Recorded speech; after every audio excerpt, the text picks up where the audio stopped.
10월 5일 유튜브 새벽 예배를 시작하도록 하겠습니다. 먼저 사도신경으로 우리의 신앙을 고백하겠습니다. 나는 전능하신 아버지 하나님, 천지의 창조주를 믿습니다. 나는 그의 유일하신 아들, 우리 주 예수 그리스도를 믿습니다.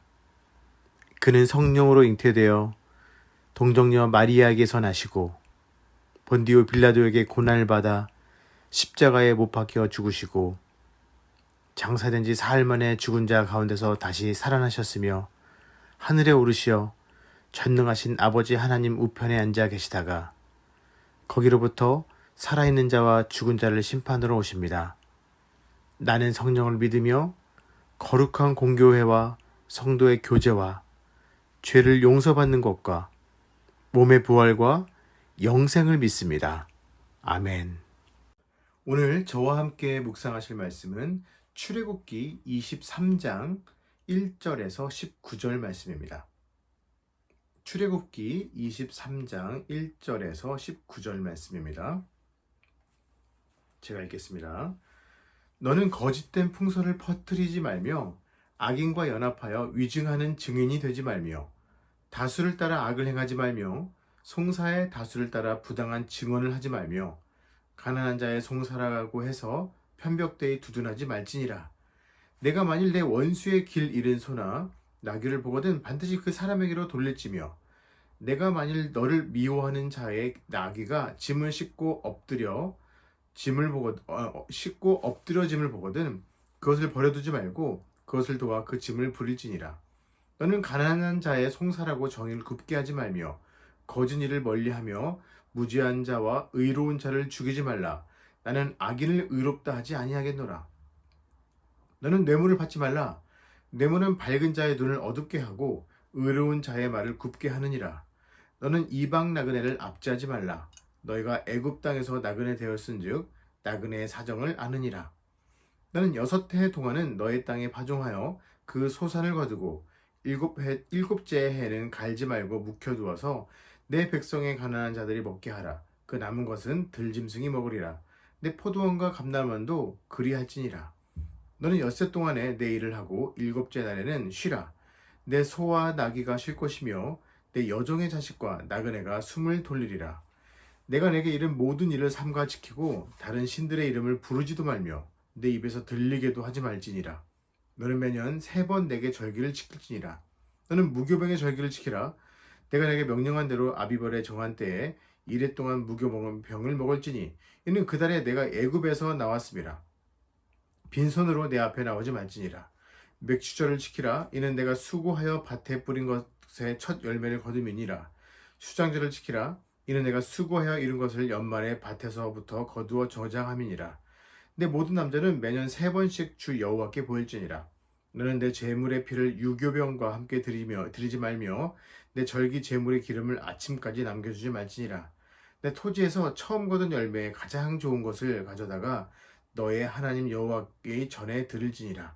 너는 염소 새끼를 그 어미의 저주로 삼지 말지니라. 아멘. 기도하겠습니다. 주님 감사합니다. 하나님, 약한 자를 돌보시는 주님, 또 내가 가장 가난했을 때 나와 함께 하셨던 주님, 말씀을 통해서 그 주님을 더욱더 묵상하게 하시며 하나님, 그 주님으로 인하여 힘을 얻게 되는 그런 하루가 되게 하여 주옵소서. 예수님 이름으로 기도합니다. 아멘. 출애굽기 20장부터 40장까지를 대략 3파트로 나눌 수 있습니다. 20장은 10계명, 그리고 21에서 23장은 10계명의 실천편 정도라고 할 수 있겠죠. 그리고 25장에서 40장은 성막의 내용이 등장합니다. 출애굽기 20장에서는 이 10계명을 통해서 하나님의 백성이 그 백성으로서 마땅히 지켜야 할 율법을 제시하셨죠. 또 10계명은 포괄적으로 하지 말라 또는 해라에 그치지 않았고 10계명은 삶 전체의 이 생활 양식에서 적용되고 지켜야 할 그야말로 하나님이 백성들이 그 백성답게 살아가야 할 하나의 생활 지침이었습니다. 그것을 21장에서 23장의 내용이 증명해주고 있죠. 저 오늘 말씀은 이렇게 10계명의 실천 부분이라고 생각하시면 되겠습니다.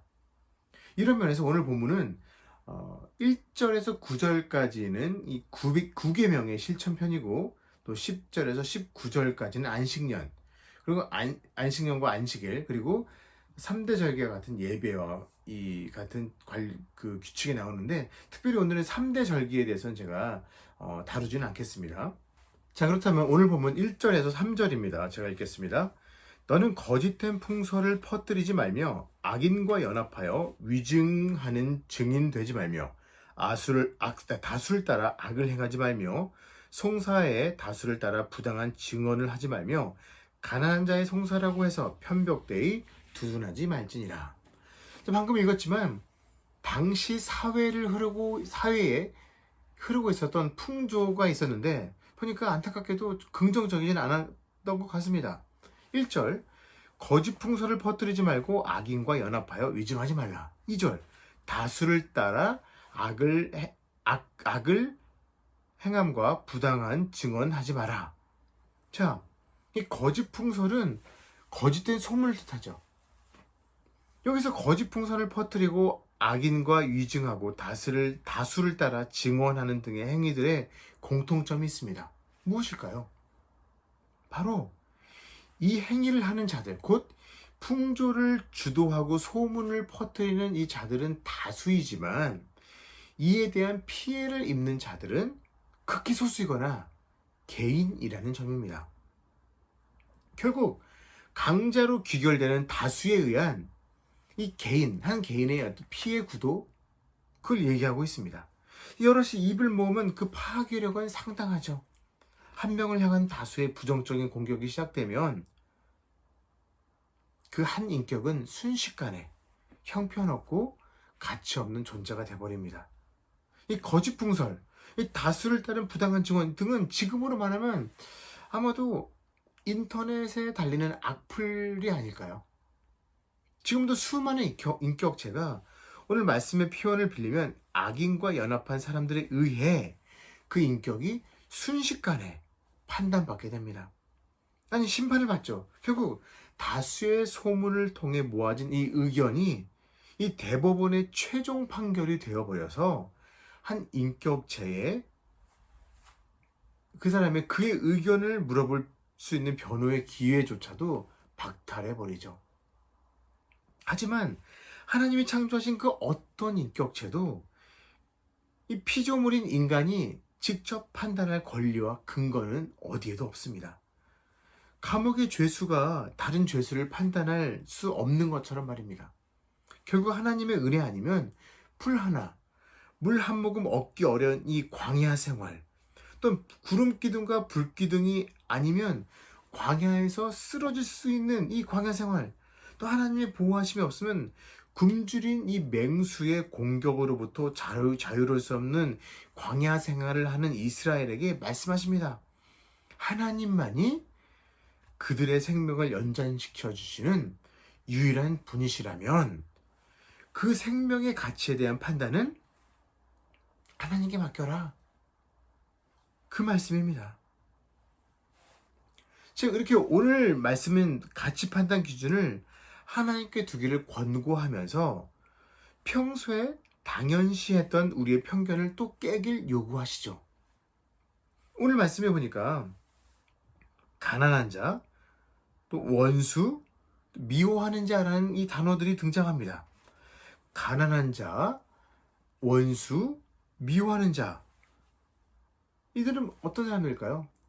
나도 모르는 사이에 이 사람들은 이럴 거야. 이런 사람들은 이렇게 대해야 해 하면서 우리의 편견 속에 자리 잡은 대표적인 유형들이라는 거죠. 그렇지 않습니까? 우리는 가난한 자에 대한 편견이 있습니다. 이들을 어떻게 대해야 할지 모르기도 합니다. 그래서 오늘 말씀은 3절에서 가난한 자라고 무조건 그 편에 서지 말라고 경고하기도 하죠.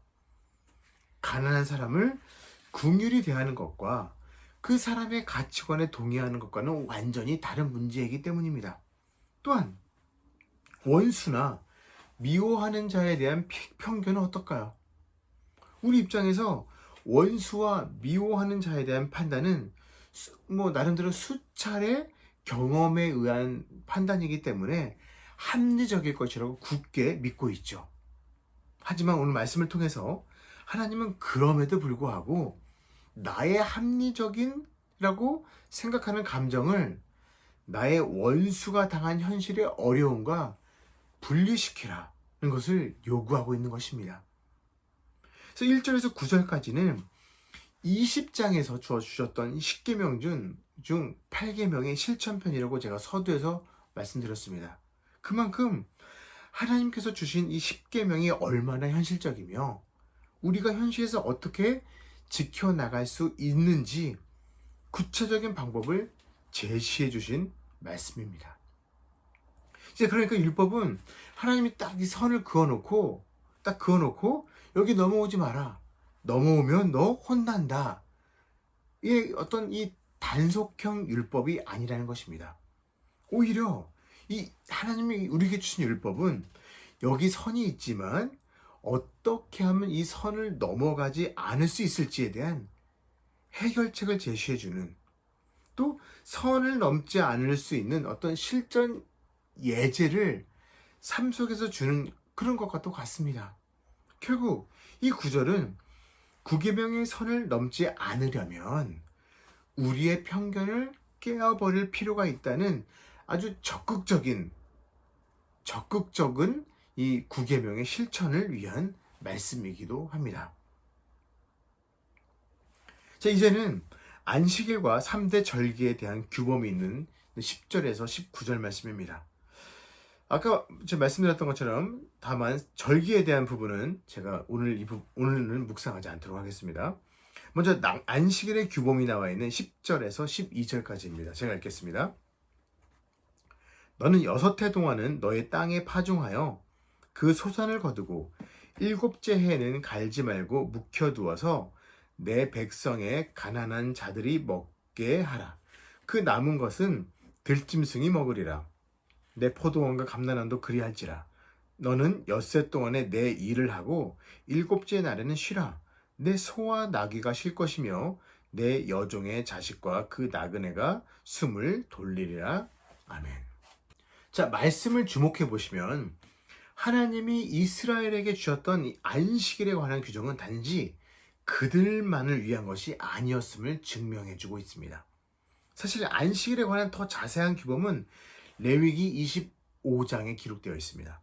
반면에 오늘 본문은 이스라엘을 위해 어떻게 안식일을 지킬지에 대한 규범과 더불어서 상대적인 약자에 대한 보호뿐 아니라 심지어 짐승에 대한 보호까지도 포함되고 있음에 우리가 주목해 볼 필요가 있습니다.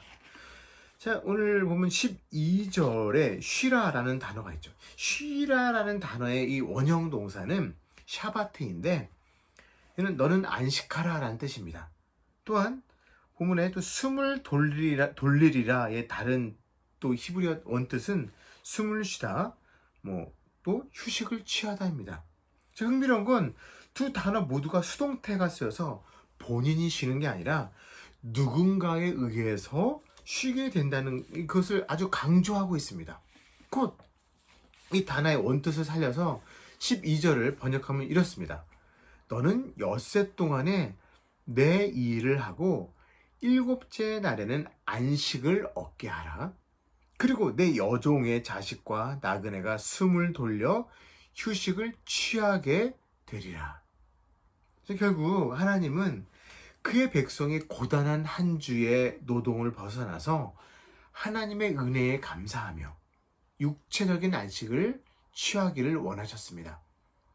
쉬어가며 그분을 묵상하는 시간을 갖는 건 하나님의 의도된 또 쉼이었습니다. 이 쉼으로 충전받은 이스라엘은 이젠 상대적으로 쉴 수 없는 약자들이